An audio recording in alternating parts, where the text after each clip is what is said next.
I should have locked the door. It was late, the kind of hour when the world is quiet, when shadows stretch long and secrets slip through the cracks.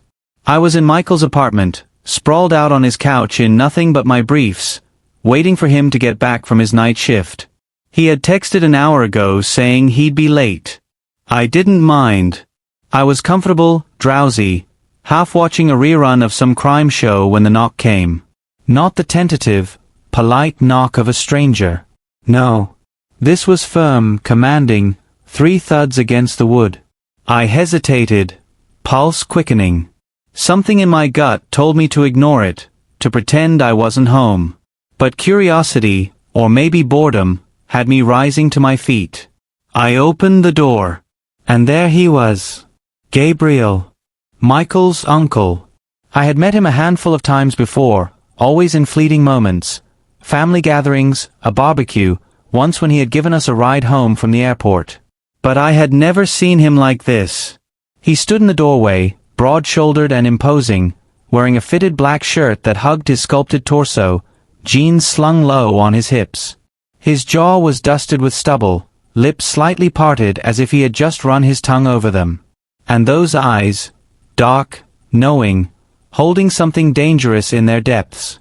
I didn't think you'd be up, he said, his voice deep, smooth, laced with something I couldn't quite place. I swallowed. Michael's not home. I know. He leaned against the doorframe, studying me. Can I come in? I should have said no. I didn't. Instead, I stepped aside, let him in, closed the door behind him. The air shifted as he moved past me, bringing with him the scent of something smoky, something warm and unmistakably male. He took his time looking around, his gaze flicking over the couch, the half-empty glass of whiskey on the coffee table, the soft glow of the television. You comfortable? He asked, his voice dipping lower. I exhaled a shaky breath. Yeah. Just waiting for Michael. He smirked. He won't be home for a while. Something about the way he said it made my stomach tighten. I had never looked at Gabriel like this before. At least, not consciously. But now, standing in his presence, I felt it. The shift. The pull. I didn't think you'd be the type to lounge around in your underwear. His eyes trailed over me, unapologetic. Heat crawled up my neck. I didn't think you'd be the type to drop by unannounced. He chuckled, the sound low and rumbling. Fair. Silence stretched between us. Heavy. Tense. And then he took a step closer. I didn't back away. His fingers grazed my forearm, rough against my skin, lingering. My breath caught. You ever wonder, he murmured, what it would feel like? I shouldn't have entertained it. Should have walked away, put distance between us. But I didn't. I let his words settle, let them weave their way into my thoughts, my body, my pulse that had begun to pound erratically. His hand moved to my waist, fingers pressing just enough to make my skin tingle. He was waiting, giving me an out. I didn't take it. Instead, I leaned into him, just enough for my lips to brush against his jaw. It was reckless. Stupid. And the moment I did it, everything snapped.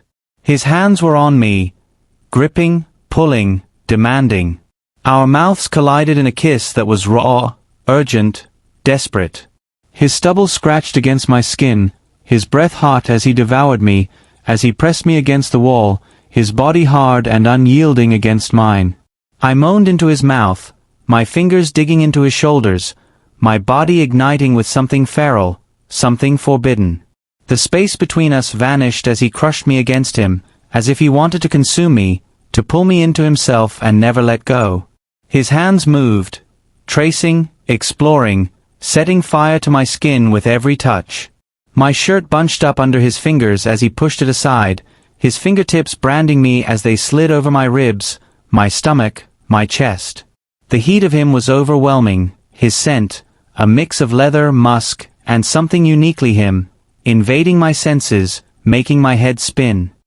He tore his lips from mine, and I gasped, air rushing into my lungs only to be stolen again as his mouth found the curve of my neck. Teeth grazed against my pulse, then a kiss, then another, his tongue tracing patterns over my burning skin. My head fell back against the wall, my body arching into him as he devoured me, as if he was starving and I was the only thing that could satisfy his hunger. A shudder ran through me as his hands dipped lower, fingers brushing over my waist before gripping my hips with a force that sent a sharp thrill through me. My hands found their way into his hair, tangling in the soft strands, pulling him closer, needing more. His breath came in ragged bursts against my throat, and I knew he felt it too, this electric pull, this inevitable collapse into each other. I tilted my head, searching for his mouth again, and when I found it, the kiss was slower, deeper, as if we were sinking into something vast and inescapable. His tongue stroked against mine, a battle for control neither of us truly wanted to win. His fingers tightened on my hips before slipping beneath my waistband, his touch scorching, possessive. My pulse pounded as he pressed me harder against the wall, his body flush against mine, his heat seeping into me. He was everywhere, his hands, his lips, his breath, drowning me in sensation, in need. I could feel every inch of him, every movement, every tremor that passed through his body and into mine, like we were connected by something deeper than just desire. Time blurred, the world outside this moment forgotten.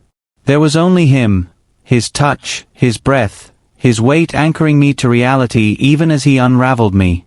The urgency melted into something more profound, a slow burn, a lingering exploration, as if he wanted to memorize me, every reaction, every sound, every whispered plea. And I let him. I gave in, let him take, let him claim, let him burn through every last shred of hesitation until there was nothing left but this, us, tangled in the dark, lost in each other, and unwilling to be found. I didn't stop to think about Michael, about what this meant, about what it would cost. I just knew that I wanted more. And Gabriel, he wasn't holding back.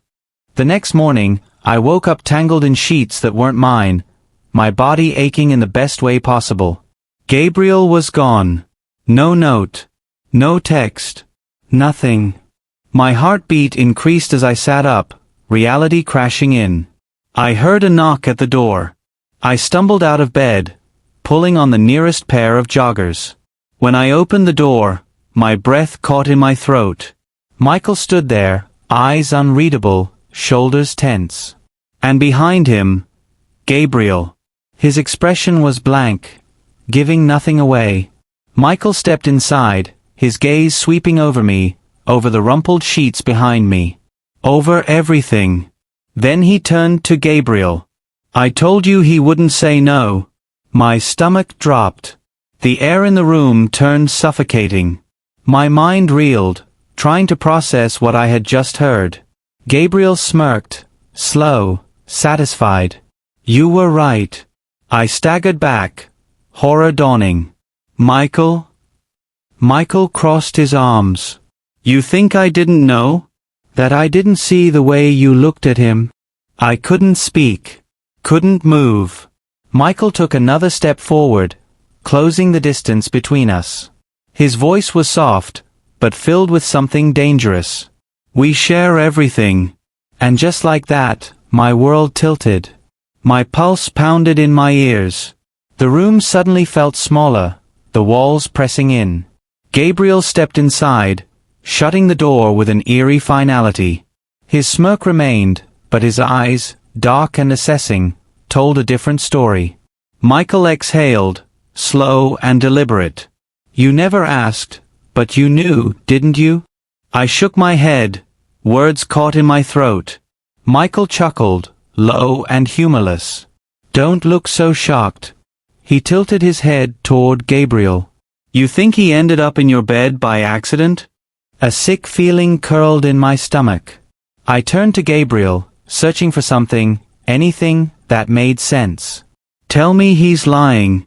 Gabriel just stared, unreadable. Then, finally, he spoke. It wasn't a lie, if that's what you're asking. I wanted you. He stepped closer, his voice dropping. But Michael, he wanted to watch you fall first.